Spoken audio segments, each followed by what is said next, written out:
നടൻ സായി കുമാറിന്റെ ആദ്യ വിവാഹത്തിലെ മകളാണ് വൈഷ്ണവി. അദ്ദേഹം ബിന്ദു പണിക്കരെ രണ്ടാം വിവാഹം ചെയ്തതോടെ അച്ഛനിൽ നിന്നും അകന്നുപോയ വൈഷ്ണവി ജീവിതമാർഗമെന്നോണമാണ് അഭിനയ രംഗത്തേക്കെത്തിയത്. ഇന്ന് മലയാളത്തിലെ നിരവധി സീരിയലുകളിൽ വില്ലത്തി വേഷങ്ങളിൽ തിളങ്ങുന്ന വൈഷ്ണവി അഭിനയിക്കുന്ന നിമിഷങ്ങളിലെല്ലാം നടിയുടെ അച്ഛനെ തന്നെയാണ് പ്രേക്ഷകർക്ക് ഓർമ്മ വരിക.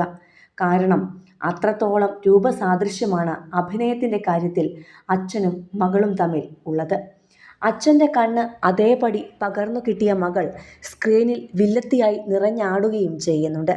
ഇപ്പോഴിതാ തൻ്റെ പൂർത്തീകരിക്കാനാകാത്ത ഒരു സ്വപ്ന ചിത്രമെന്നോണം വൈഷ്ണവി പങ്കുവച്ച ഒരു ചിത്രമാണ് സോഷ്യൽ മീഡിയയിൽ എത്തിയിരിക്കുന്നത്. അച്ഛനോട് ചേർന്നിരിക്കുന്ന, മകളെ ചേർത്ത് പിടിച്ചിരിക്കുന്ന സായികുമാറിനെയാണ് ഈ ചിത്രത്തിൽ കാണാൻ കഴിയുക. ഒറ്റ നോട്ടത്തിൽ ഇത് ഒറിജിനൽ ചിത്രമാണെന്ന്